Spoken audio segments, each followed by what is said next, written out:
দূর থেকে তাকায়া দেখে হযরতে জাবের আমার মদিনাওয়ালা নবী খন্দকের ওই গর্ত থেকে আমার নবী তখন পাথরগুলা কাঁধের মধ্যে নিয়ে উঠায়।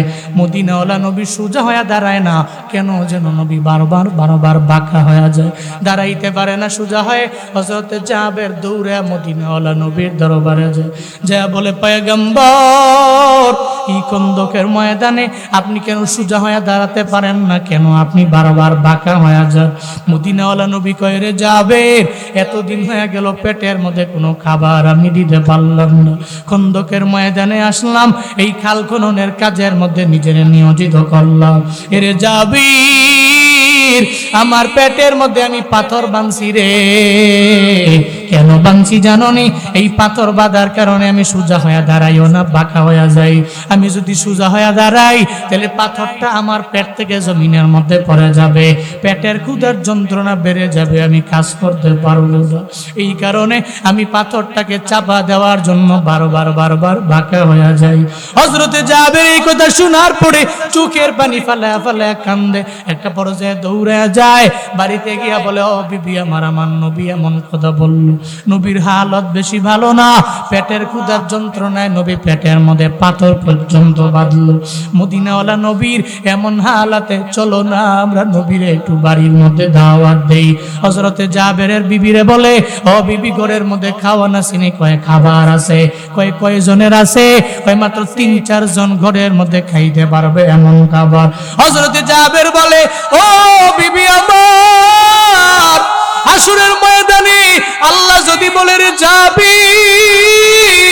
ঘরের মধ্যে খাবার রেখেছো, 3-4 জনের খাবার রাইখা আমার মদিনাওয়ালা নবী খাইতে পারে নাই, পেটের মধ্যে খাবার ছিল না, আমার নবীরে কেন তোমার বাড়িতে দাওয়াত দাও নাই?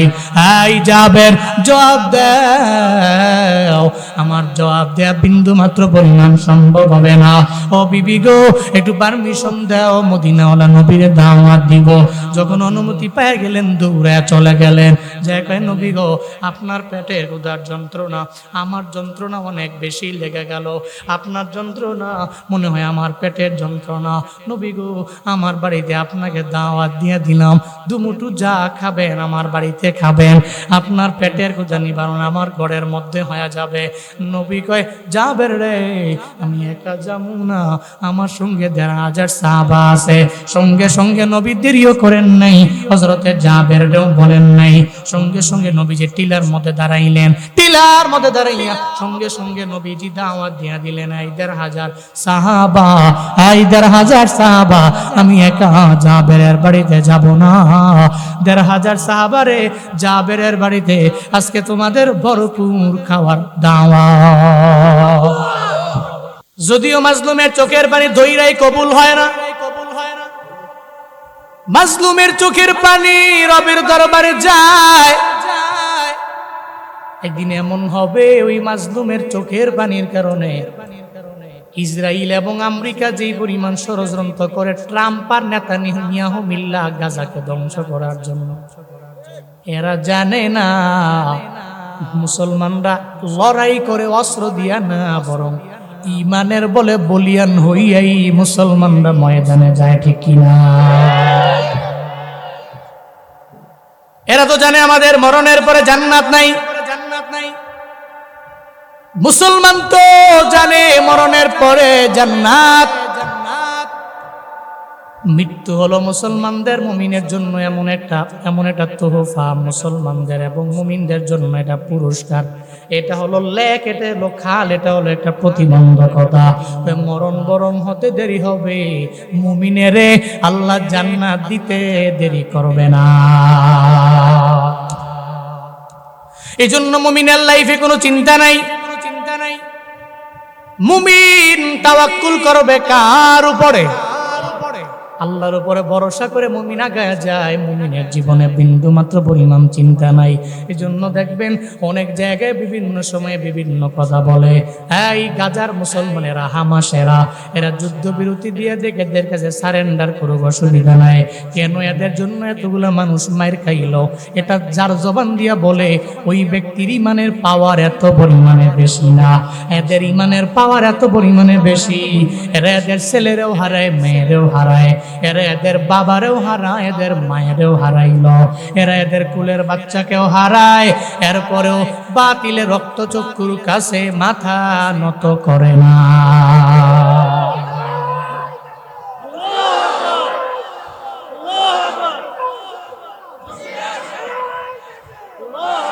ফিলিস্তিনের এক গর্ভবতী মহিলা দেখছেন আপনারা সোশ্যাল মিডিয়ায়, গর্বের মধ্যে বাচ্চা নিয়া এত পরিমাণে কষ্ট করে আর চোখের পানি ফালায়া ফালায়া কান্দে। ওই গাজার এক গর্ভবতী মা পেটের মধ্যে বাচ্চাটা দেখলেই মনে হয় হয়তো 6-7 মাসের অন্তঃসত্ত্বা মহিলাটা চোখের পানি ফালায়া কান্দে। ওই ভিডিও দেখছো ফেসবুকে ভাইরাল হয়ে গেছে, চোখের পানি ফালায়া ফালায়া সারা বিশ্বের মুসলমানরা দেখে কান্না করলো। আমি জানি রে মদিনাওয়ালা নবীর কথা তো সত্য। এই গর্ভবতী মহিলাটা 7 মাসের বাচ্চাটা পেটের মধ্যে নিয়ে ডানে গোড়ায়, বামে গোড়ায়, সামনে গোড়ায়, পেছনে গোড়ায়, পাহাড়ের এক জায়গা থেকে আরেক জায়গায় যায়, আর পেটের মধ্যে হাত দিয়ে দিয়ে চোখের পানি ফেলে যে আল্লাহরে ডাক দেয়।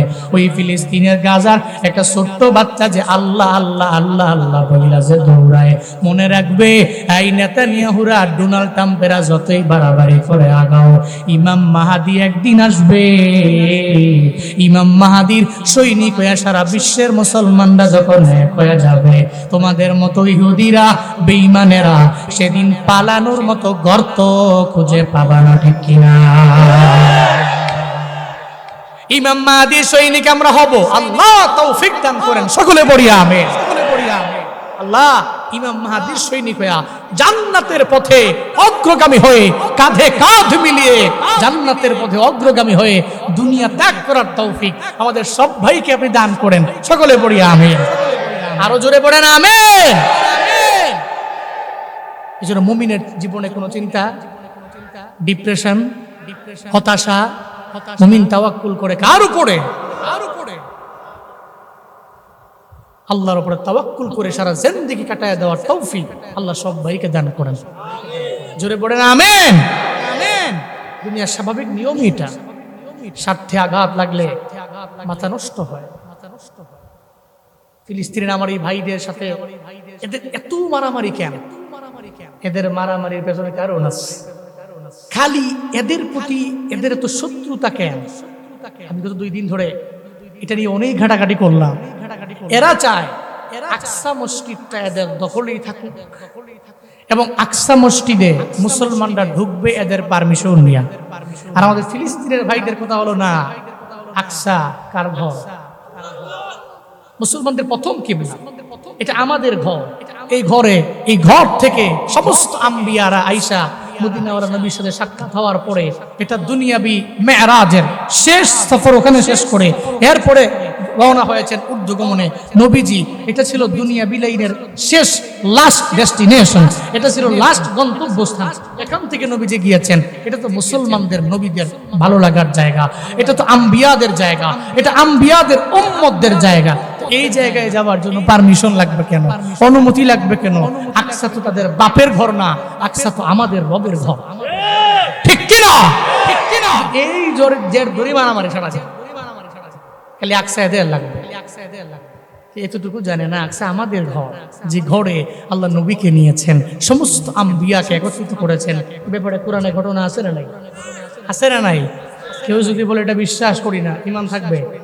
ঈমান থাকবে? সুবহানাল্লাযী আসরা বিআবদিহি লাইলাম মিনাল মাসজিদিল হারাম ইলাল মাসজিদিল আকসা আল্লাযী বারাকনা হাওলাহু লিনুরিয়াহু মিন আয়াতিনা ইন্নাহু হুয়াস সামিউল বাসীর। চিল্লায় জোরে পড়েন আল্লাহু আকবার। আরো জোরে বলা লাগবে আল্লাহু আকবার। আল্লাহ পাক বলেন কত পবিত্র এই রাত, যেই রাতের একাংশে মদিনাওয়ালা নবীরে ভ্রমণ করাইলেন হারাম থেকে আকসা। এ ব্যাপারে কোরআনের মধ্যে দিলে আছে না নাই? নবীজিকে মেরাজে নিয়ে গেলেন, দুনিয়াবি লাস্ট গন্তব্য হলো মদিনাওয়ালা নবীর আকসা মসজিদে। এর মানে মদিনাওয়ালা নবীর উম্মতেরা জীবনেও আকসারে সাইরা যাইতে পারে না। সারা বিশ্বের মুসলমানেরা জীবনেও কোনোদিন আকসারে ছাড়তে পারে না, কারণ আকসা হলো আমার রবের ঘর। এই ঘরকে টিকায় রাখার জন্য যদি মুমিন 1000 কেন 2000 কেন লাখ কেন যদি কোটি মুমিনের জীবন দেওয়া লাগে, এরপরও আকসা আমাদেরই থাকবে, ইহুদি বেঈমানদের হাতে যেতে পারে না। চিল্লা কো ঠিক কি না? এটা আমাদের থাকবে। কাজী আসত মুসলমান ইনশাআল্লাহ এটা আমাদের থাকবে, এটা আমাদের সম্পূর্ণটা আমাদের। এটা রবের ঘর, এটা আমাদের প্রথম কিবলা। বলতেছিলাম মুমিনদের জীবনে চিন্তা নাই, ডিপ্রেশন নাই। মুমিনরা মরণ বরণ করতে দেরি, জান্নাতে যেতে দেরি হবে। যুগে যুগে এমনই তো ছিল। নবীজি 40 বছর পর্যন্ত ভালো, উনার মতো ভালো তো কেউ নাই। উনি আল আমিন। নবুয়ত পাওয়ার পরে যখন দাওয়াত দেয় 360টা মূর্তি উলঙ্গ হয়ে যায় তাওয়াফ করো, এরা দিতে পারবো?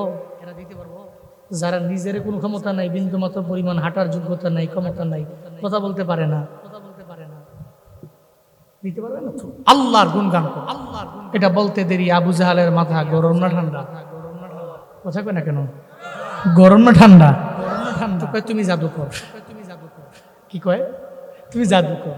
তখন গালি দেওয়া শুরু করলো, তুমি কবিরাজ, তোমার কাজই এগুলা, পাগল, তুমি মাজনুন, এগুলো বলতে লাগলো। মানুষ দূর দূরান্ত থেকে আসলে কই যাবা? কয় মুহাম্মদ নবীর দরবারে যাব।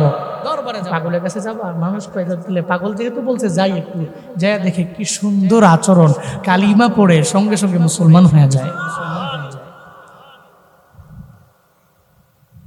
সূরাতুল ইনশিরাহ আমি যে খুতবায় পড়েছি, এর শানে নুজুলটা এটাই।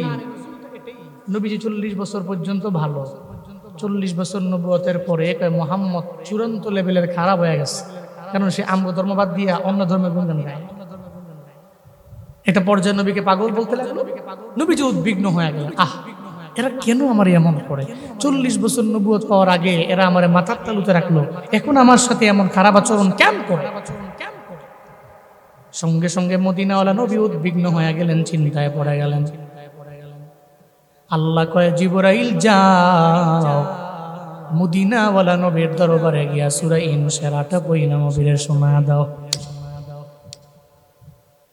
নবী যাতে চিন্তা না করে, আলাম নাশরাহ লাকা সাদরাকা ওয়া ওয়াদা'না আনকা ওয়িজরাক আল্লাযী আনকাযা যাহরাক ওয়া রাফা'না লাকা যিকরাক ফাইন্না মা'আল উসরি ইউসরান ইন্না মা'আল উসরি ইউসরা ফাইযা ফারাগতা ফানসাব ওয়া ইলা রাব্বিকা ফারগাব। জোরে বলেন আল্লাহু আকবার। আল্লাহ পাক বলেন, ও পয়গম্বর আমার, উদ্বিগ্ন হওয়ার দরকার নাই, চিন্তা করার কোনো প্রয়োজন নাই। বরং আল্লাহ পাক বলেন আলাম নাশরাহ, আমি কি প্রশস্ত বানায়া দেই নাই? লাকা সদরক, আপনার জন্য আপনার বক্ষটাকে কি আমি আল্লাহ প্রশস্ত বানায়া দেই নাই? মদিনাওয়ালা নবীর সিনা চাকের ব্যাপারে আল্লাহ নবীর স্মরণ করায়া দিলেন। নবীর যখন 4 বছর বয়স আল্লাহ জিবরাইল পাঠাইলেন, এরপরে আমার নবীর হৃদয়টাকে বের কইরা সুন্দর করে দুইয়া এরপরে আবার আগের জায়গায় ফিট করে দিয়া চইলা গেল। এমন নবীর সিনা চাক কেউ বলেন 2 বার, আবার কেউ বলেন 3 বার, আবার কেউ বলেন 4 বার নবীর সিনা চাক হয়ে গেল। আল্লাহ কয় যার সিনাটাকে আমি আল্লাহ ইসলামের জন্য কবুল করে নেই, আমি তার সিনাটারে পরিপূর্ণ প্রশস্ত বানায়া দেই। যারে আমি কবুল করি না তার সিনাটাকেও আমি আল্লাহ প্রশস্ত বানায়া দেই না। আল্লাহ পাক বলেন নবী আমার, আবু জাহালের ব্যাপারে চিন্তা করার দরকার নাই, কারণ হিদায়াত দেওয়ার মালিক আপনি না, হিদায়াত দেওয়ার মালিক কে? আর জোরে চিল্লায়া বলেন হিদায়াত দেওয়ার মালিক কে?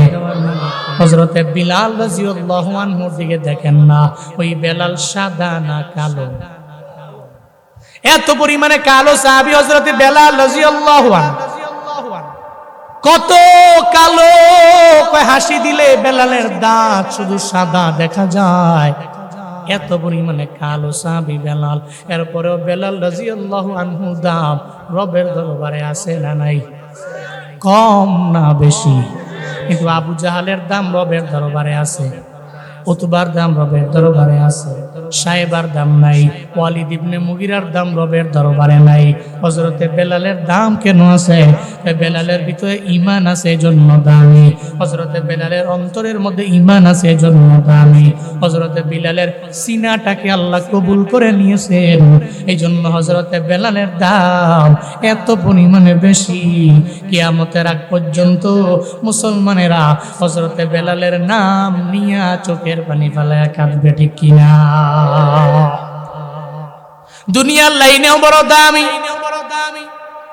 আখিরাতের লাইনেও বেলালের দাম কত। যেই বেলাল এত দামি হয়ে গেলেন ঈমানের কারণে, এত পরিমাণে লাভবান হয়ে গেলেন, আবু জাহলের দাম নাই। আপনারা যারা উমরায় গেলেন বাইতুল্লাহ উমরার জন্য, আপনারা যাওয়ার পরে প্রথমত তাওয়াফ করলেন, 7 বার তাওয়াফ করার পরে এরপরে গেলেন সাই করার জন্য। Safa to Marwa, Marwa to Safa, Safa to Marwa, Marwa to Safa, Safa to Marwa. সাই কয়বার? কয়বার জানেন না বেটা? তাওয়াফ 7 বার, সাই 7 বার। তাওয়াফ করলেন, তাওয়াফ করার পরে এরপরে সাফা মারওয়া সাই করতে গেলেন। সাফা টু মারওয়া, মারওয়া টু সাফা, সাফা টু মারওয়া, মারওয়া টু সাফা, সাফা টু মারওয়া গিয়ে শেষ। আপনার 7 বার শেষ হওয়ার পরে এরপরে দেখবেন মুআল্লিম সাহেব মারওয়া থেকে একটু বের হলেই মারওয়ার অনেক কাছে আপনাকে নিয়ে যাবে, গিয়ে বলবে মোটামুটি আপনি তাওয়াফ করলেন, সাইও করলেন, প্রেশার আইছে নি? প্যাসেঞ্জার আইছে না হুজুর? অবশ্যই আইছে। প্রেশার আইলে এই যে দেখেন না, এই যে হাম্মামটা, এটা আগে ছিল আবু জাহালের বাড়ি, এখন এটা হইলো দাওয়ারত ময়া রিজাল অনিসা। এটা পুরুষদের জন্য আছে, মহিলাদের জন্য আছে। এই আম্মা জানেরা, আপনারা ঢুকেন, আপনার গোটা পুরুষ যারা আছেন আপনারা ঢুকেন। আবু জাহালের বাড়ি জীবনে বহুত শুনছেন, এখন এটা হাম্মাম। মুরব্বী কয় মোটামুটি হ্যাঁ হ্যাঁ আবু জাহালের বাড়ি তো, আবু জাহালের বাড়ি তো বহুত জীবনে হুমছি। আবার টয়লেটটাও ফাইলাইছি, গিয়া চাপ টাপ দিয়া 1 কি 2 নম্বর শো করে লাই। তো কইরা টুইরা শেষ করে মুআল্লিম সাহেব বের পড়েন। এরপরে ওখান থেকে বের হইলেই দেখায় ইশারা দিয়া, তো ওই যে দেখতেছেন না হলুদ কালারের মতো একটা রং দিয়া রাখছে, একটা ঘরের মতো দেখা যায়, ওইটা নবীজির বাড়ি। সুবহানাল্লাহ কয় না? আপনি আবু জাহালের বাড়ি থেকে বের হলেই নবীজির বাড়ি, বেশি দূরে না। ধরেন এই প্যান্ডেলের পরে ওই যে ঘরটা আছে না, ওই ঘরটা, ওখানে ধরেন নবীজির বাড়ি, এখানে আবু জাহালের বাড়ি। আমরা গিয়েছি তত বাহার আমি চিন্তা ভাবনা করছি রে বাবা, দেখার পরে আবু জাহালের বাড়ি নবীর বাড়ি এত দূরে না, কিন্তু মদিনাওয়ালা নবী দাওয়াত তো আবু জাহালের জিন্দেগিতে কম দেন নাই। কপালে হিদায়াত নাই, এই জন্য কালেমা পড়তে পারল না। হযরতে বেলালের বাড়ি নবীর বাড়ির পাশে না, কিন্তু বেলালের দাম রবের দরবারে এত বাড়লো কেন? আল্লাহ কয় হেদায়েত দেওয়ার মালিক নবী আপনিও না, যারে আমি আল্লাহ কবুল করে নিলাম তাকে হেদায়েত নামক দৌলত আমি আল্লাহ দিয়া দিলাম। এই জন্য হেদায়েত দেওয়ার মালিক আল্লাহ। সূরা ইনশিরার 1 নম্বর আয়াতের মধ্যে আল্লাহ জানায়া দিলেন, নবী আমার চিন্তা করার দরকার নাই, টেনশন করার প্রয়োজন নাই গো নবী। আমি আল্লাহ তো আপনার সিনাটাকে পরিপূর্ণ ফ্রেশ করে দিলাম, আমি আল্লাহ প্রশস্ত বানিয়ে দিলাম, আমি আপনার জন্য আপনার সিনাটাকে প্রশস্ত বানাইলাম। আল্লাহ নবীর এটা বুঝায় দিলেন যে আবু জাহালের সিনাটাকে কবুল করলাম না, যার কবুল করলাম ওই বান্দা কবুল হয়ে গেল।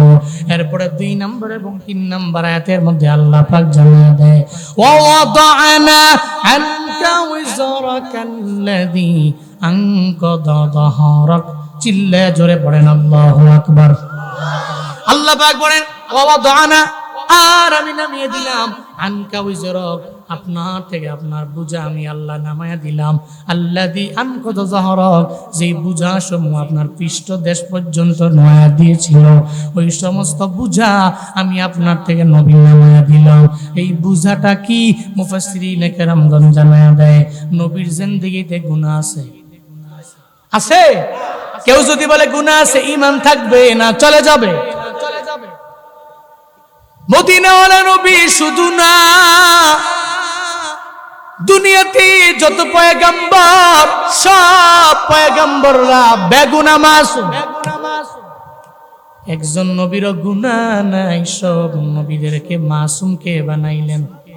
আল্লাহ নিষ্পাপ বানাইলেন। এরপরে মদিনাওয়ালা নবীর ব্যাপারে আল্লাহ বলেন, আমি আল্লাহ আপনার সমস্ত বোঝা আপনার থেকে নামিয়ে দিলাম।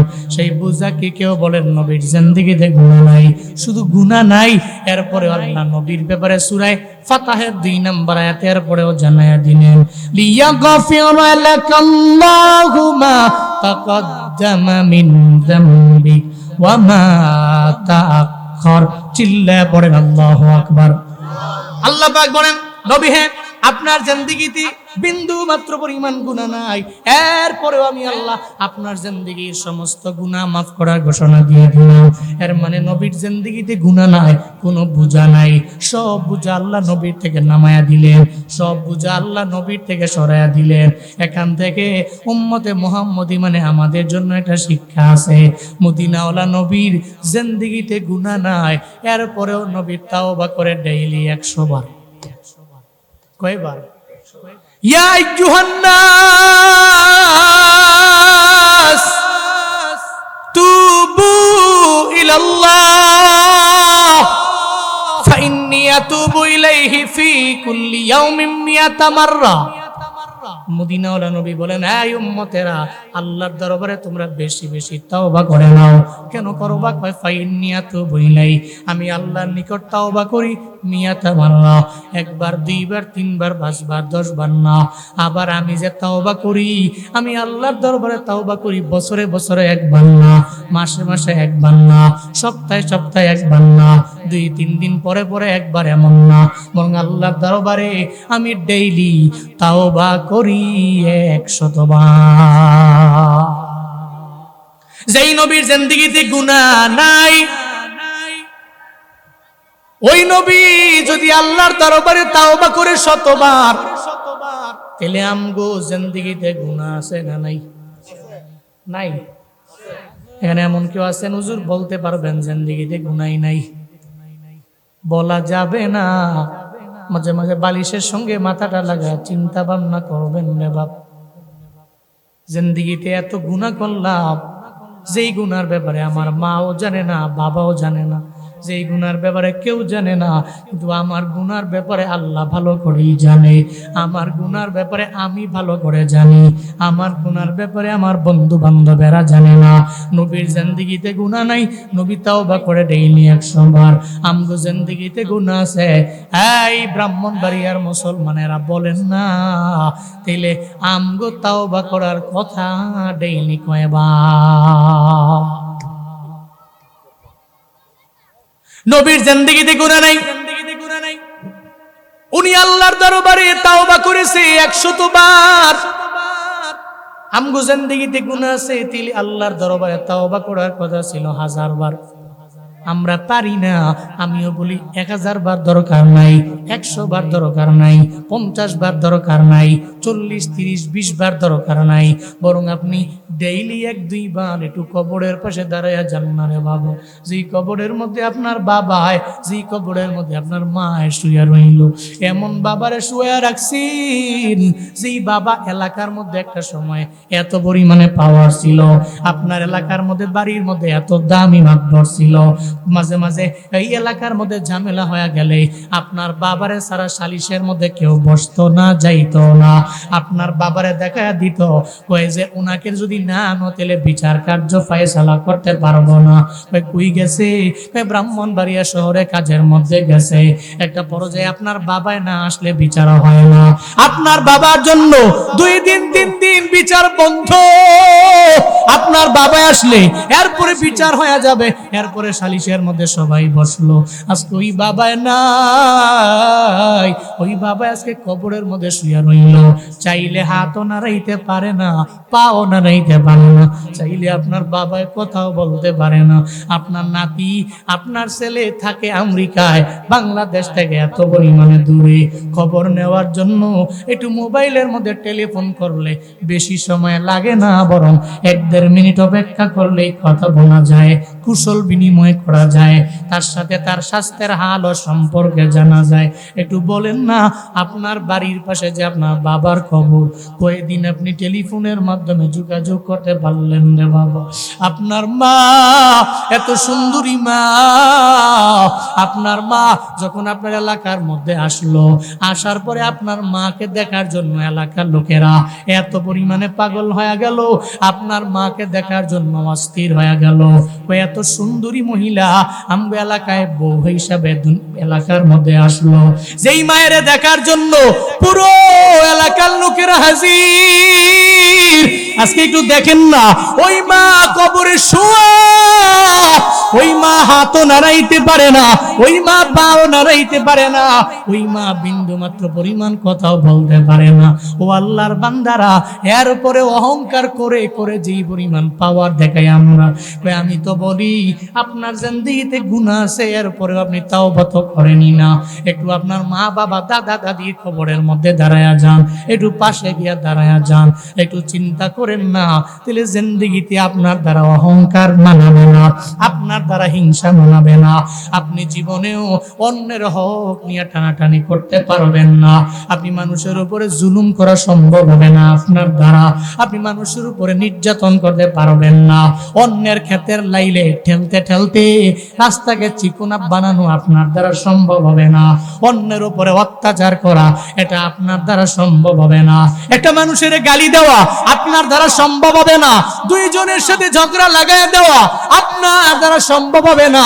একটু যদি কবরের কথা টেনশনের মধ্যে নিয়ে আসা যায়, চিন্তা যদি করতে পারেন না বাবা, আমার কাছে মনে হয় একটা মানুষ আত্মিক রোগে রোগী হতে পারবে না, ঠিক কিনা? আপনার দাদার দাদার দাদার দাদার নাম আপনি জানেন? জানেন? আপনার দাদার দাদার দাদার দাদার দাদার নাম জানেন? মনে রাখবেন রে বাবা, আপনার নাতির নাতির নাতির নাতির নাতিও আপনার নামও পর্যন্ত জানবে না। আহ, কার জন্য এই দুনিয়া? এই জন্যই তো মদিনাওয়ালা নবী বললেন, দুনিয়া ফানিয়া ওয়াল আখিরাতু বাকিয়া। দুনিয়া ধ্বংস হয়ে যাবে, আখিরাত এমন একটা জায়গা, ওটা বাকি থাকবে। আর দুনিয়া মাজরাতুল আখিরা, দুনিয়াটা আখিরাত এটা ষষ্ঠ ক্ষেত স্বরূপ, শেষ হয়ে যাবে, বাকি থাকবে আখিরাত। এই জন্য আখিরাতের জন্য কিছু পুঁজি বানানো লাগবে, তবে তাওবার মাধ্যমে। জিন্দেগিতে যদি গুনাহ থাকে তাহলে তাওবা করেন, আর গুনাহ না থাকলে তাওবা করার দরকার নাই, ইস্তিগফার করার প্রয়োজন নাই রে বাবা। আল্লাহ জিন্দেগিতে যেহেতু গুনাহ আছে, তাওবা করার মতো তৌফিক সব ভাইকে আপনি দান করেন, সকলে পড়ি আমিন। এবার আসেন, যদি তাওবা যদি কইরাই ফেলেন, ফায়দা কি জানেন? নবীজি বলছেন, আত্তাইবু মিনাজ যাম কামান লা যামবা লাহু। আগেই একবার পড়েন সুবহানাল্লাহ। নবীজি বলছেন, আত্তাইবু মিনাজ যাম, গুনাহ থেকে তাওবা করে ওলা ব্যক্তি, কা মান লা যামবা লাহু, ওই ব্যক্তির ন্যায় যে ব্যক্তির জিন্দেগিতে কোনো গুনাহই ছিল না। এর মানে আপনি যখন গুনাহ থেকে তাওবা করেন, আল্লাহ আপনার জিন্দেগির সমস্ত গুনাহগুলোকে মাফ কইরা একজন বেগুনাহ মাসুম মানুষ আপনাকে বানায় দেন। এই জন্য তাওবা কম হবে না বেশি হবে? ইস্তিগফার কম হবে না বেশি হবে? আল্লাহ তৌফিক দান করেন, সকলে পড়ি আমিন। হাঁটু জোরে করে পড়েন আমিন। তো 2 নম্বর শিক্ষা পেলাম, নবীর জিন্দেগিতে গুনাহ নাই, উনি তাওবা করে শতবার। আমগো জিন্দেগিতে গুনাহ আছে, তাওবা করার কথা বেশি, না পারলেও অন্তত পক্ষে ডেইলি 1-2 বার কবরের পাশে গিয়ে স্মরণ করব। আল্লাহ তৌফিক দান করেন, সকলে পড়ি আমিন। ওয়ারাফা'না লাকা যিকরাক। আল্লাহ আল্লাহ পাক বলেন, ও পয়গম্বর, আপনার জিকির আমি আল্লাহ বাড়ায়া দিলাম, আপনার স্মরণ আমি আল্লাহ বাড়ায়া দিলাম, মর্যাদা বাড়ায়া দিলাম, সম্মানে তো বাড়ায়া দিলাম। আবু জাহালের কথায় পাত্তা দিয়া বিন্দু মাত্র পরিমাণ লাভ নেই, কারণ আবু জাহালের নাম নেওয়ার মতো কেউ থাকবে না। আখিরি নবীর নাম নেওয়ার মতো উম্মত আছে না? না, লক্ষ লক্ষ কোটি কোটি উম্মত মদিনাওয়ালা নবীর জন্য কত পরিমাণে পাগল, এত পরিমাণে পাগল এই উম্মতেরা। সব দেশের না, বিশ্বের প্রান্তে প্রান্তে উম্মতেরা দেখবেন নবীর জন্য এত পরিমাণে পাগল। এরা দেখবেন মনের মধ্যে অনেক বড় আশা, এই আল্লাহ কেন আমারে মক্কায় নেয় না, কেন মদিনায় নেয় না, কেন মদিনা হলে নবীর রওজায় আমারে নেয় না। আল্লাহ গো, তুমি নবীর রওজায় জীবনে একবার হইলেও নিয়ে যাইও। দেখবেন চোখের পানি ফালাইয়া একটা উম্মত রবের দরবারে বারবার কান্দে। এই আল্লাহর বান্দারা, আপনারাও যে আসলেন, একটা এলাকা রিক্সাওয়ালাও দেখবেন রবের দরবারে কেন্দা কেন্দা বলে, আল্লাহ গো, আমারে কি মদিনায় নেওয়া যায় না, মক্কায় নেওয়া যায় না? ময়দানে এমন কেউ নাই যারা মদিনায় যেতে চান না। মুসাফিরের সঙ্গে একটু আল্লাহকে দেখায় দিবেন না বাবা, কারা মক্কায় যাবেন, কারা কারা মদিনায় যাবেন, নবীর রওজায় গিয়া সশরীরে সালাম দিবার চান রে বাবা? কারা কারা চান? দুইটা হাত তুইলা আল্লাহকে দেখা। আল্লাহ গো, মুসাফিরের দোয়া নাকি তুমি খালি ফিরাইয়া দাও না। এই মানুষগুলো দুইটা হাত বানাইয়া তোমাকে জানায়া দিচ্ছে রে আল্লাহ, ওনারা মদিনায় যেতে চায়, মদিনায় না নিয়া মরণ দিও না, পড়ে না আমি। আরো জোরে মন থেকে চিল্লা পড়ে না আমিন।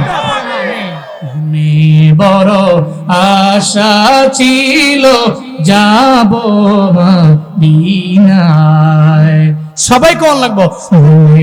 বড় আশা ছিল,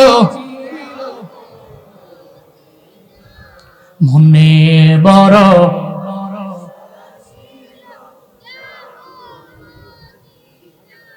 সালাম আমি করব গিয়ে, সালাম আমি করব গিয়ে নবীর রওজায়।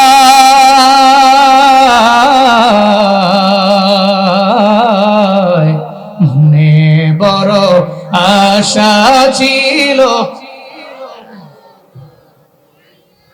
মনে বড় আশা আছে যাব মা। আরব সাগর পাড়ি দিব, নইকো আমার তরি, পাখি নয় তো উড়ে যাব ডানাতে ভর করি। আরব সাগর পাড়ি দিব, নইকো আমার তরি, পাখি নয় তো উড়ে যাব ডানাতে ভর করি। আমার আশায় আছে সম্বল নাই, আশায় আছে করি কি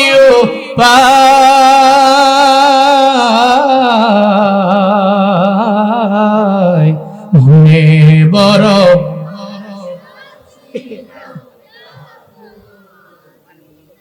মনে বড় আশা ছিল,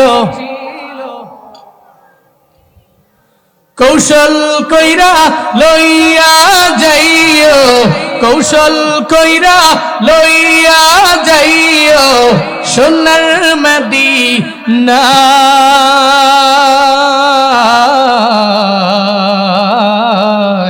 মনে বড় আশা ছিল, মনে বড় আশা আছে। সাতসাগরের কিনারার মধ্যে দাঁড়ায় একটা পিঁপড়া রবির দরবারে কান্দে। কে কান্দে? পিঁপড়া রবের দরবারে কান্দে, হে মালিক তুমি জানো মক্কা মদিনায় আমি যেতে পারবো না, কারণ আমার ডানাও নাই, বিমানও নাই, পাসপোর্টও নাই, কিছুই নাই রে আল্লাহ। আমারে কি মক্কায় নেওয়া যায় না, মদিনায় নেওয়া যায় না? চোখের পানি ফেলে কান্দে একটা পিঁপড়া রবের দরবারে। জালালউদ্দিন রুমি রহমাতুল্লাহ আলাইহি বলেন, ওই পিঁপড়ার কান্দনটা রবের দরবারে এত পছন্দ হয়ে গেল, আল্লাহ কয় কবুতর দৌড়ে পিঁপড়ার দরবারে যাও, তোমার ডানার মধ্যে নাও, তোমার ডানার মধ্যে নিয়া পিঁপড়াটারে মক্কা মদিনা গুইরা দেখায়া দাও।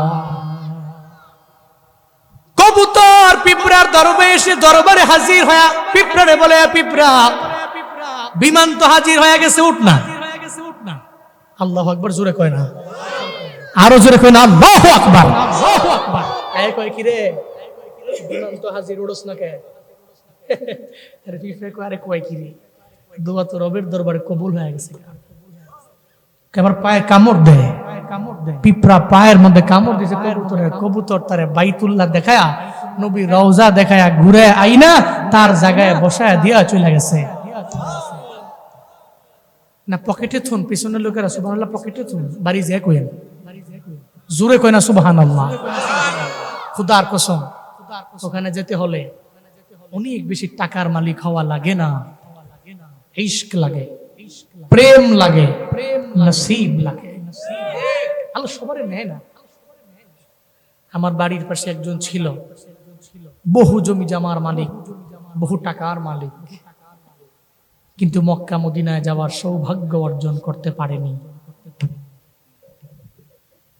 তকদির লাগে, নসিব লাগে, কিন্তু আমরা তো বাংলাদেশি মানুষ, আমরা এই চিন্তা করি, মুরব্বী হইলে বুড়া সুরা হয়ে গেলে যাবো গিয়া মোটামুটি যদি কোন রকম ঠেলা ঠুল্লা গিয়ে হাজরে আসওয়াদে চুমু একটা দিতে পারে, যেন থেকে গুনাহ মাফ করাইয়া, এরপরে আস্তে কইরা ক্লক টাওয়ারে গিয়া নিচ থেকে তুফকিন মুতিন সেটটা কিনা বাড়িতে 5 ওয়াক্ত নামাজ পড়ে আমি আল্লাহর ওলি, যৌবনের গুনাহ সব মাফ, এই চিন্তা কইরা হাজী সাহেবে যায় না, বুড়া হইলে যাবো। অথচ আপনি হাজরে আসলে চুমু দিবেন, আমার মতো পোলায় 3 বার গিয়া দিতে না পাইরা 4 বারের বেলায় গিয়া দিচ্ছে। কেউ যারা ওমরায় গেছেন দেখছেন আপনারা, যেই পরিমাণ চাপাচাপি ওখানে হয়, আপনার মতো মুরব্বী তো জীবনেও না। আমার সাথে যত মুরব্বী ছিল, আমার দাদি ছিল, এরপর যত মুরব্বীরা যারা ছিল আমার সঙ্গে, আমার পরিবারের, এরা কেউ ডরি আগায় নাই। যখন শুনছে যে আমার মতো পোলা যায় 3 বার গেছি, 4 বারের সময়কে কোনরকম ঠেল্লা ঠুল্লা এই হাতটা সব ব্যথা হয়ে গেছে, 2 দিন খালি ব্যথাই করছে। এই পরিমাণ কষ্ট নিয়ে যে হাজরে আসওয়াদের চুমু দেওয়া লাগে, আর আপনি মনে করছেন 70-80 বছরে বুড়ো হয়ে যায় আপনি হাজরে আসওয়াদের চুমু দিয়ে নেবেন? ইম্পসিবল। হ্যাঁ বাপ, এই জন্য যদি হিম্মত থাকে, তৌফিক থাকে, দেরি করবেন না, সুযোগ হইলেই দৌড় দিবেন মক্কা মদিনায়। আল্লাহ সবার নসিবে রাখে না। আমি দোয়া করে যাই, আল্লাহ এই ময়দানে যারা আসছেন, একটা মানুষকেও তুমি মক্কা মদিনা না দেখায়া মরণ দিও না। সকলে পড়িয়া আমিন। আরো জোরে চিল্লায়া পড়ে না আমিন। নবীর জন্য উম্মতেরা, নবীর জন্য উম্মতেরা কাঁদবে, কাঁদবে, বহু কাঁদবে, বহু কাঁদবে। কিন্তু আবু জাহালের নাম নেওয়ার মতো কেউ আছে? উতবা সাহেবের নাম নেওয়ার মতো কেউ আছে?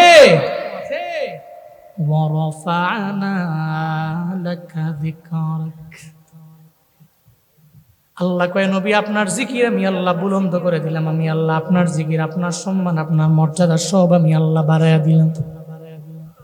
কেমন বাড়াইছেন নবীর সম্মান? আল্লাহ নবীর দেহ মুবারকের দাম এত পরিমাণে বাড়াইয়া দিলেন। শুধু তাই না রে বাবা, সম্মানটা আল্লাহ কেমন বাড়াইলেন জানেননি? এই যে নবীরে যে আকসা মসজিদের মধ্যে নিয়ে গেলেন, এরপরে আকসা মসজিদের মধ্যে যাওয়ার পরে আকসা মসজিদের মদিনাওয়ালা নবী গভীর রাতের বেলা তাকায়া দেখে অনেকগুলা মানুষ দেখা যায়, কেউ দাঁড়ায় আছে, কেউ রুকুর মধ্যে আছে, কেউ আবার সিজদার মধ্যে পড়ে রইল। মদিনাওয়ালা নবী কয়, এই জিবরাইল, এরা কারা? এরা এত রাতের বেলায় আকসা মসজিদের মধ্যে কেন আসলো? জিবরাইল কয়, নবী আমার, আপনি তো এখানে একা না, সব পয়গম্বরদেরকে আল্লাহ পাক রব্বুল আলামিন আপনার সম্মানে, আপনার মর্যাদা বাড়ানোর জন্য সব নবীরে আল্লাহ আকসা মসজিদে আজকে হাজির করে দিয়েছে। সমস্ত নবীরা আপনার জন্য ওয়েটিং আছে।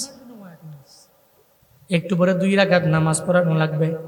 2 রাকাত নামাজের ইমামতি কে করবে? কেউ তো সামনে যায় না, কেউ সামনে যায় না। হযরতে জিবরাইল কয়, নবী আপনার সামনে কেউ যেতে পারবে না, বরং আপনি সামনে যাওয়া লাগবে। মদিনাওয়ালা নবী কয়, রে জিবরাইল, কেন আমি সামনে যাব? আমার আদি পিতা আদম, এরপরে আমার জাতির পিতা ইব্রাহিম, এরা বড় দামি দুনিয়াতে, এরা সবার আগে আসছে। এত দামি আমার আগে এত সিনিয়র নবীরা দুনিয়ার মধ্যে আসলো, কেন 2 রাকাত নামাজের ইমামতির মধ্যে আমার কেন সামনে যাওয়া লাগবে? কেন আমি সামনে যাব? তারা যাক না, এনাদের সম্মান বেশি, মর্যাদা বেশি। জিবরাইল কয়, নবী না না, আপনার সম্মান আল্লাহ বাড়াইলেন, আপনার ইজ্জত আমার আল্লাহ বাড়াইয়া দিলেন, আপনি ইমামুল মুরসালিন, আপনার আগে আজকে কোন রাসূল যেতে পারবে না। চিল্লায়া পড়া যাবে কি মারহাবা। ওয়ারাফা'না লাকা যিকরাক। আল্লাহ পাক বলেন, শুধু তাই না, আপনার জিহ্বা মোবারকের লালা মোবারকের দাম আমি আল্লাহ বাড়াইয়া দিলাম।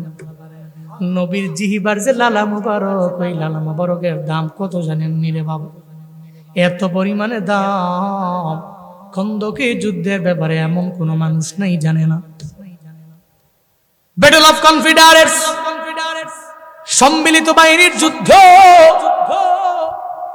সব দলের সাথে মুসলমানেরা পেরে উঠবে না, এই জন্য নবী চিন্তা করলেন, ডিসিশন নিয়ে নিলেন, সিদ্ধান্ত নিয়ে নিলেন, খন্দকের ময়দানে আজকে আমরা প্রত্যক্ষভাবে যুদ্ধের ময়দানে যুদ্ধ করব না, বরং আমরা খাল খনন করব, যাতে করে ওপার থেকে শত্রুরা এপার আসতে না পারে, যুদ্ধের ময়দানে যুদ্ধ করতে না পারে।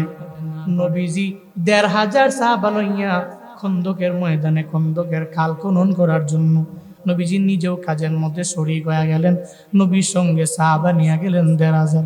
২-৩ দিন, ৪ দিন, ৫ দিন, ৭ দিন যখন হয়ে গেল, একটা পর্যায়ে মরুভূমির মধ্যে কারো পেটের মধ্যে খাবার নাই, কেউ তো আসার সময় খাবার আনেন নাই। একটা পর্যায়ে সবার পেটের মধ্যে ক্ষুধা। মদিনাওয়ালা নবীর পেটের মধ্যে এত ক্ষুধা লেগে গেল রে বাবা, মুফাসসিরিনে মুহাদ্দিসিনে কেরামগণ জানায়া দেয়, একটা পর্যায়ে মদিনাওয়ালা নবী পেটের মধ্যে একটা পাথর পর্যন্ত বাঁধলেন পেটের ক্ষুধা নিবারণ করার জন্য। দূর থেকে তাকায়া দেখে হযরতে জাবের, আমার মদিনাওয়ালা নবী, খন্দকের ওই গর্ত থেকে আমার নবী তখন পাথরগুলা কাঁধের মধ্যে নিয়ে উঠায়। মদিনাওয়ালা নবী সোজা হয়ে দাঁড়ায় না, কেন যেন নবী বারবার বাঁকা হয়ে যায়, দাঁড়াইতে পারে না সোজা হয়ে। হযরতে জাবের দৌড়ে মদিনাওয়ালা নবীর দরবারে যায়, যা বলে, পয়গম্বর, এই খন্দকের ময়দানে আপনি কেন সোজা হয়ে দাঁড়াতে পারেন না? কেন আপনি বারবার বাঁকা হয়ে যান? মদিনাওয়ালা নবী কয়, রে জাবের, এতদিন হয়ে গেল পেটের মধ্যে কোনো খাবার আমি দিতে পারলাম না, খন্দকের ময়দানে আসলাম, এই খাল খননের কাজের মধ্যে নিজের নিয়োজিত করলাম। এরে জাবির, আমার পেটের মধ্যে আমি পাথর বাঁধছি রে। কেন বাঁধছি জানোনি?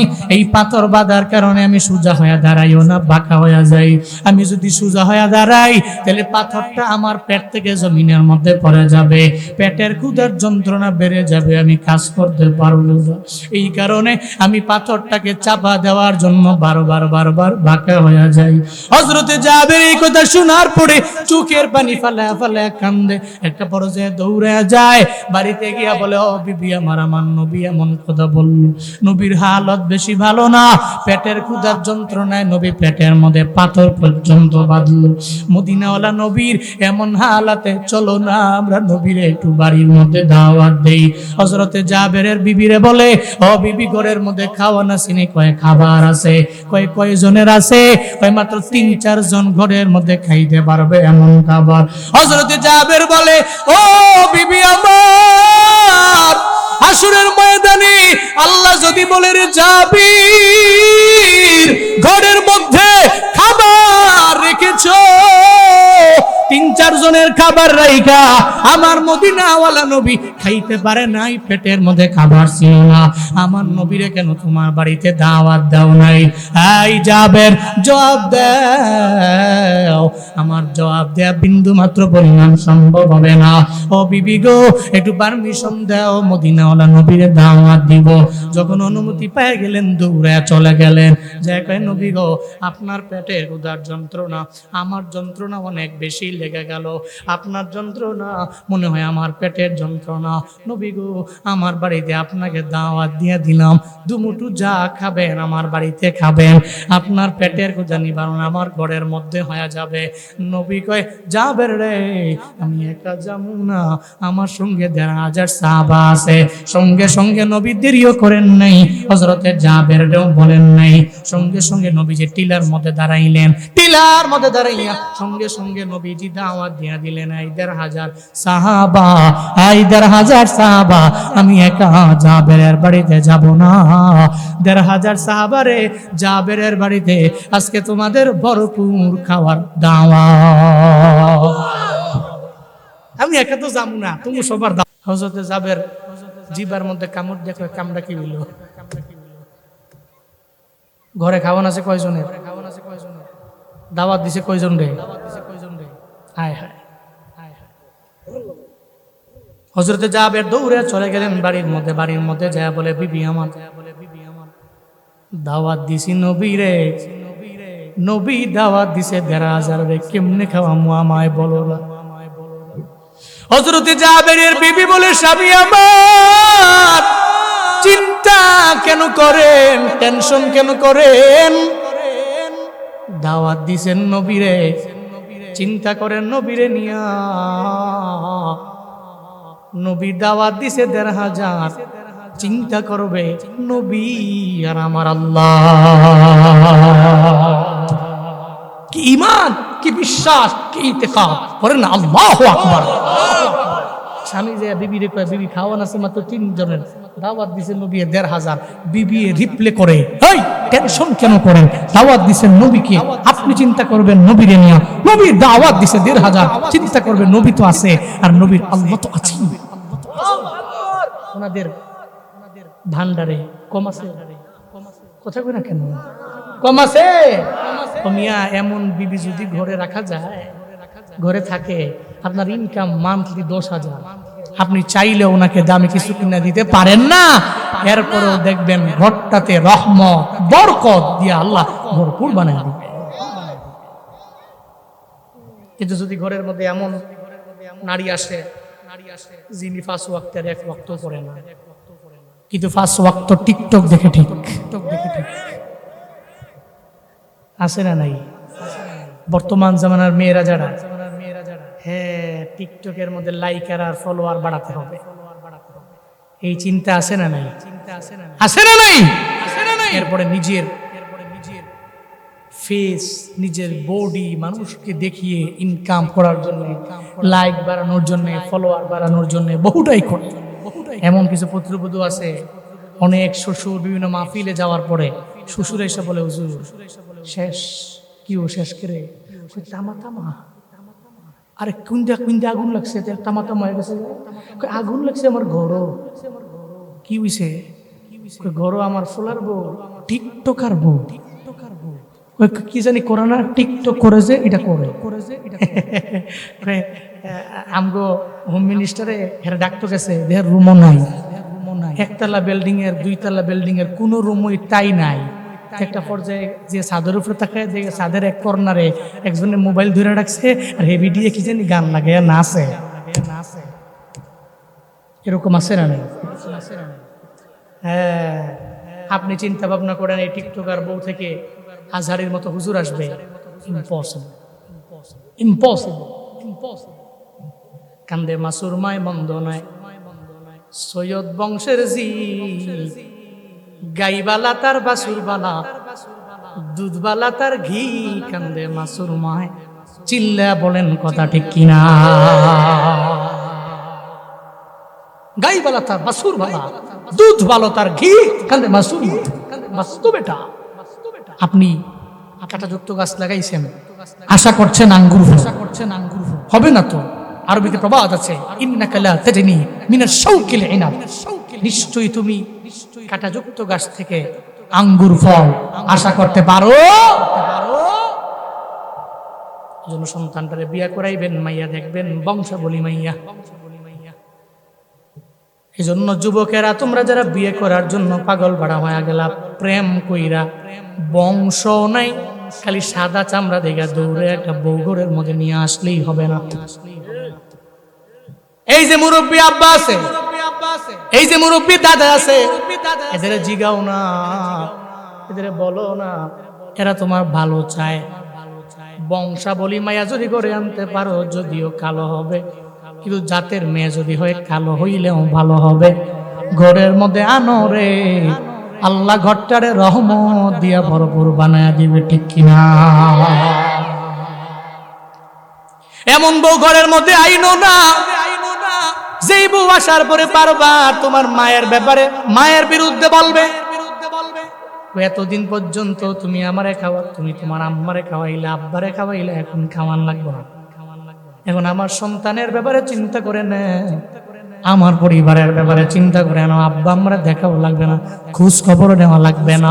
মা বাবার ব্যাপারে বারবার কান ভরা দেয়। একটা পর্যায়ে সন্তানও পাগলের মতো হয়ে যায়। এখন না পাইরা মায়ের সাথে অন্যায় করে, মায়ের সাথে খারাপ আচরণ করে, মায়ের সাথে কথাও বলে না, টেলিফোন দেয় না। একটা সন্তান এমন আছে রে, 24 বছর পর্যন্ত মায়ের সাথে চলতে পারে না, ডেইলিও 2-3 বার 4 বার মায়ের টেলিফোন দেয়। হঠাৎ করে কেমন যেন হয়ে গেল, এখন বাবার খবরও নেয় না, এখন মায়ের খবর নেয় না। বুঝবি রে যুবকেরা, বউ গেলে বউ মিলানো যায়। জনম দুঃখিনী মা যদি হারায় রে, জীবনে কোনোদিন মা পাওয়া যাবে না। দুঃখী বাবা যদি হারায় রে, জীবনে বাবা মিলানো যায় না। থাকতে দাম দাও, থাকতে এই বৃক্ষটার পরে বন্য কদর দিয়া দাও, কারণ এরা চোখের পানি ফালাইয়া রবের দরবারে কান্দতে দেরি হয় রে। দুনিয়ার সব বুলেট মিস হতে পারে, এদের দোয়া রবের দরবারে যাইতে দেরি হয় না। জীবনের মূল কষ্ট মায়ের, প্রসব বেদনায়, 7 আসমান 7 জমিন তখন মায়েরই মাথা। এমন মা কি কেমনে আজি, এমন মা কি কেমনে আজি যাব আমি ভুলিয়া। ও আমার প্রাণের মা, মা গো মা, কোথায় গেলে মোরে ছাড়িয়া। জনম দুঃখী এতিম আমি, চায় না কেহ ফিরিয়া। জনম দুঃখী এতিম আমি, চায় না কেহ ফিরিয়া। আমি যখন ছিলাম আমার মায়েরি উদরে, চলাফেরা করতেন যে মায়, কত কষ্ট করি। আমার সুন্দর মুখ দেখে মায়ের ব্যথা যায় দেয় হাসাইয়া। ও আমার প্রাণের মা, মা গো মা, কোথায় গেলে মোরে ছাড়িয়া। জনম দুঃখী এতিম আমি, চায় না কেহ ফিরিয়া। জনম দুঃখী ইয়েতিমামি চায় না কে হো ফিরিয়া, জনম দুঃখী ইয়েতিমামি চায় না কে হো ফিরিয়া।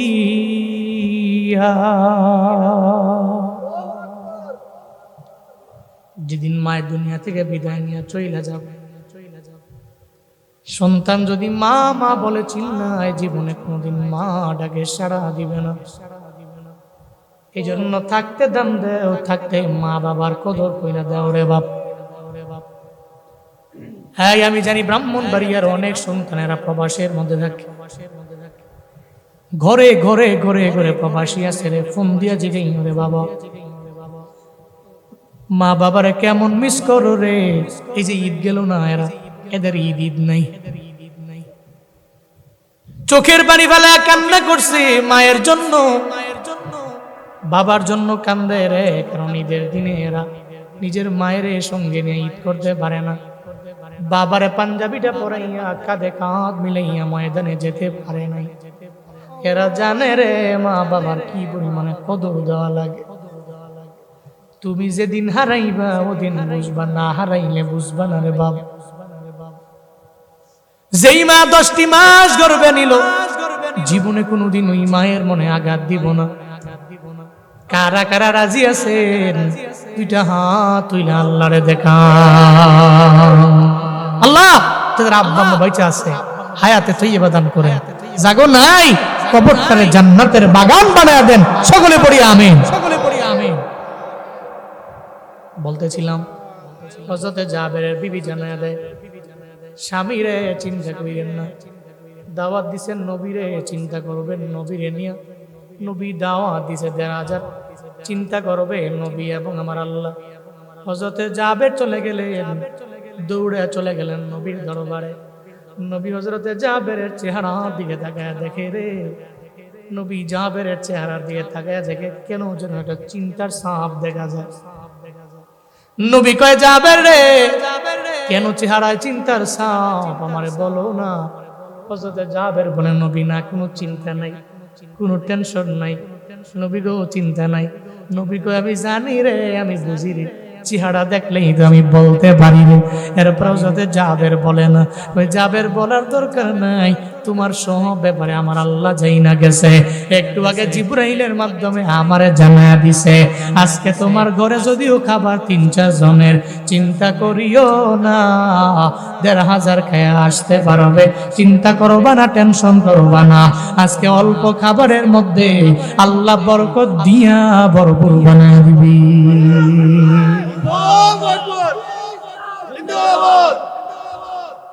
সঙ্গে সঙ্গে চিন্তা মুক্ত হয়ে গেলেন।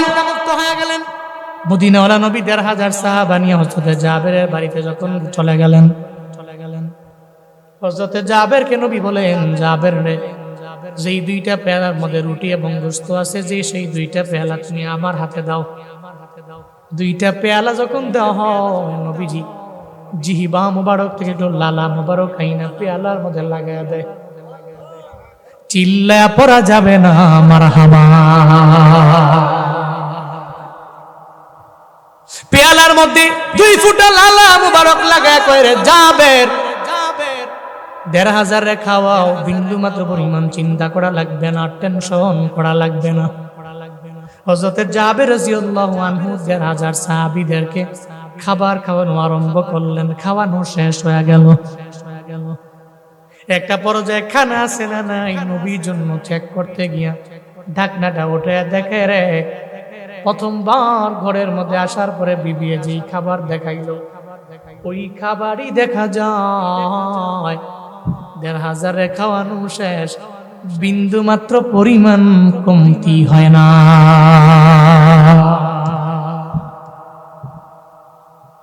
মদিনাওয়ালা নবী ডেকে বলে, রে জাবির, আমার ঢাকনা অনুমতি ছাড়া ঢাকনা কেন উঠাইলা? যদি তুমি আমার পারমিশন ছাড়া ঢাকনা না উঠাইতা, তাহলে পুরা মদিনার সব লোকের আজকে যদি তোমার বাড়ির মেহমান হয়ে যাইতো, সব মেহমানরা আইসা আইসা পেট বইরা খায়া যাইতে পারতো রে। এরে জাবের ঘরের মধ্যে 3-4 জনের খাবার থাকতো, বিন্দু মাত্র পরিমাণ কমতি হতো না। ورفعنا لك ذكرك فإن مع العسر يسرا إن مع العسر يسرا। আল্লাহ পাক বলেন নিশ্চয় নবী দুঃখের পরে সুমহান সুখ আপনার জন্য, আমি আল্লাহ আপনার জন্য সুমহান সুখ রেখে দিলাম। চিন্তা করার দরকার নাই, টেনশন করার প্রয়োজন নাই। আপনার জন্য আমি আল্লাহ দুঃখের পরে সুমহান সুখ আপনার জন্য আমি আল্লাহ রেখে দিলাম। দুনিয়াতে মানুষের নিয়ম হলো আগে দুঃখের সাগর পাড়ি দেওয়ার পরে সুখের সাগরে যাওয়া লাগে। ধৈরাই দুনিয়া থেকেও ধনী না, ধৈরাই দুনিয়া থেকেও সফল না। দেখবেন পরিশ্রম করে করে ঘাম জড়াইয়া এরপরে সফলতার মুখ বান্দার দেখা লাগে। এটাই দুনিয়ার বাস্তবতা। ধৈরে কেউ হতে পারে না। আর যারা ধৈরা হয় এরা কদর দিতে পারে। কাটাহিরি ক্ষান্ত কেন কমল তরিতে, দুঃখ বিনা সুখ লাভ হয়। এজন্য দুনিয়াতে চলতে গেলে দুঃখ, কষ্ট, ক্লেশ, পেরেশানি আসবে, বিপদ আসবে, মুসিবত আসবে। মুমিনের জীবনে তো চিন্তা নাই, ও তো জানে দুঃখের পরে সুমহান সুখ আমার জন্য কে রেখেছেন। সবাই বলতে হবে কে রেখেছেন। ফাইদা ফারাগতা ফানসাব ওয়া ইলা রাব্বিকা ফারগাব। আল্লাহ পাক শেষ দুই আয়াতে নবীকে দুইটা আদেশ দিয়েছেন। আপনি যখন দুনিয়া বিলাইন থেকে ফারেক হবেন, কঠিন ইবাদতে মগ্ন হয়ে পড়বেন, এক কথায় এক আল্লাহর দিকে আপনি ঝুঁকে পড়বেন, এক আল্লাহর দিকে আপনি মনোনিবেশ করবেন। নবীকে বলা, দ্যাট মিন্স নবীর উম্মতকে বলা। তাহলে আসুন না আমরা সূরা ইনশিরাহ থেকে কিছু শিক্ষা খুঁজে বের করি। শিক্ষা হলো 1 নাম্বার, সূরা ইনশিরাহ থেকে 1 নাম্বার শিক্ষা হলো হিদায়াত দেওয়ার মালিক, হিদায়াত দেওয়ার মালিক। সবাই বলতে হবে কে? 1 নাম্বার। 2 নাম্বার শিক্ষা হলো নবীর জিন্দেগিতে কোনো গুনাহ তাওবা করছে কয়বার? আমগো জিন্দেগিতে গুনাহ আছে না? তাহলে আমগো তাওবা করার কথা প্রয়োজন ছিল 1000 বার, আমরা পারতাম না। 500 বার পারতাম না, 100 বার পারবো না, 50 বার পারবো না। অন্তত পক্ষে ডেইলি 1 বার 3 বার 5 বার একটু কবরের কথা, তাওবা, 5 ওয়াক্ত নামাজ পড়া একটু স্মরণ করবো কবরের কথা। পারবো তো ইনশাআল্লাহ, পারবো তো ইনশাআল্লাহ। 2 নাম্বার শিক্ষা। 3 নাম্বার, নবীর সম্মান, মর্যাদা, ইজ্জত কি বাড়িয়েছেন? জীবনে চলার পথে নবীর ইজ্জতের উপরে, সম্মানের উপরে আঘাত হয় এমন কোনো কথা জীবনেও আমি আমার জবান দিয়ে তো বের করবই না। উল্টো আমার কাজ হবে নবীর সমস্ত সুন্নতের উপরে আমল করা। পারবো না ইনশাআল্লাহ? নবীর সুন্নতের আমল, যে কোনো একটা সুন্নত কন্টিনিউ রাখবো। যে একটা সুন্নতের আমল আমি কন্টিনিউ করছি, অন্তত পক্ষে যাতে একটা ওসিলা দিয়া নবীর সুপারিশ নিয়া নবীর জান্নাত পর্যন্ত যাওয়া যায়। একটা আমল, সুন্নতের আমল কন্টিনিউ করবেন। 3 নাম্বার শিক্ষা। 4 নাম্বার শিক্ষা হলো জীবন চলার পথে বিপদ আসবে, মুসিবত আসবে, তাওয়াক্কুল করবেন কার উপরে? ডিফেন্ড করে চলবেন ওনার উপরে, আল্লাহর উপর ডিফেন্ড করে চলবেন। আল্লাহকে বলেন, আল্লাহ আমি বিপদে পড়ছি, তুমি বিপদ থেকে উত্তরণের পথ বের করে দাও। তুমি আমার দুঃখের সাগরে রাখছো, সুখের সাগরে নিয়ে যাও। আল্লাহকে বেশি বেশি বলবেন, আল্লাহ আপনাকে দুঃখের সাগর থেকে সুখের সাগর পর্যন্ত নিয়ে যেতে পারবে। এটা 4 নাম্বার শিক্ষা। মুতাওয়াক্কিল হব, ডিপেন্ডার হব, তবে আল্লাহর উপরে ডিপেন্ড করে চলবো। এরপরে 5 নাম্বার শিক্ষা, যখনই দুনিয়া বিলাইন থেকে ফারেক হব, কাজ শেষ, চাই বৈশাই আজাইরা সময় নষ্ট না করে, ঝগড়াঝাটি গালিগালাজ না করে, অন্তত পক্ষে কিছু সময় কিছু জিকির আজকার, তাসবিহ, তাহলিল, দুরূদ, সালাম এগুলো পড়ে আমরা আমাদের সময়গুলোকে কাটাবো। আল্লাহ আমাদের সবাইকে 94তম সূরা সূরাতুল ইনশিরাহ এই 8টি আয়াত থেকে এই 5টা শিক্ষা বাড়িতে নিয়ে আমি এবং শ্রোতা সবাইকে আমল করার তৌফিক দান করেন। সকলে পড়ি আমিন। আরো জোরে পড়ে না আমিন, একটু আওয়াজ করে পড়ে না আমিন।